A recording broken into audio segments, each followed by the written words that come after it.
Kas ir garīgums? Cilvēks var iedalīt, varētu teikt, divās daļās. Cilvēki, kuri dzīvo saskaņā ar prātu, pēc prāta, to, ko saka prāts. Tie ir ikdienā iegrimuši cilvēki, ikdienas rutīnā, darbos. Tādiem cilvēkiem vairāk varbūt ir svarīgas kādas materiālas vērtības, ne garīgas. Un šiem cilvēkiem ir kontakts ar prātu.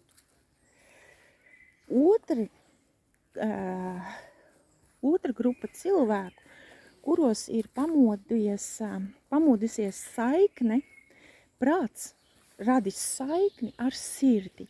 Sirds ir tur, kur dzīvo mūsu dvēsele. Un šiem cilvēkiem ir radusies saikne ar dvēseli. Dvēseli intuīcija, ir dvēseles balss. Un tas arī ir tas garīgums. Un šo cilvēku, ikdiena vērtības mainās. Viņiem vairs nav tik svarīgi, materiāls vērtības, šīs dzīves realitāte tāda, kāda viņi ir ar dualitāti saucamā. Viņi mainās, viņiem mainās gan mērķi, gan vērtības, daudz kas. Jo viņiem ir šis kontakts, prāts savienojies ar dvēseli, ar sirdi, un varētu teikt, tādi cilvēki dzīvo pēc savas sirds balss, dvēseles balss. Prāts zina lietas tikai tās, kas ir notikušas šajā dzīvē, šajā iemiesojumā, bet dvēseles zina par mums daudz vairāk.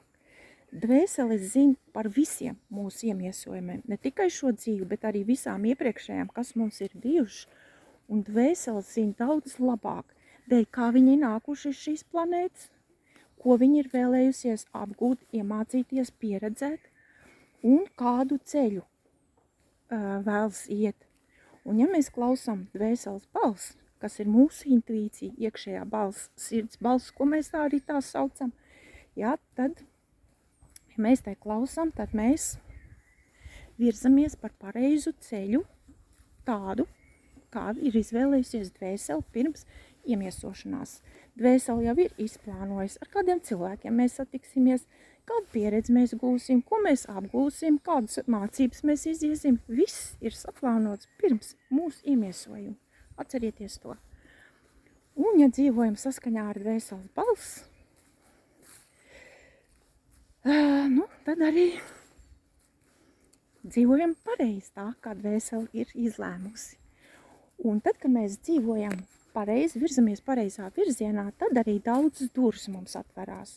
Iespējas, satiekam cilvēkus, kāds ir jāsatiek, gūstam pieredzi, kāda ir jāgūst, gūstam mācības, kāds ir jāapgūst, situācijas notikumi, kādiem ir jāiziet cauri, tad mūsu dzīve virzās plūstošāk. Ja mēs dzīvojam pret dvēseles balss, pret iekšējo, tas sanāk, ka mēs dzīvojam, cenšamies plūst pret upes straumu. Tad daudz kas nesanāk, daudz kas neizdodās, lietas neiet uz priekšu, lietas iestrēgst. Tā ir viena no pazīmēm, kad mēs varbūt nedzīvojam tā, kā mums būtu, ka mēs cenšamies peldēt pret upes straumu. Visu laiku no dzīves, no cilvēkiem apkārt, no situācijām rodas pretestība. Tā ir zīme, ka mēs nedzīvojam tā, kā mums tas ir jādara.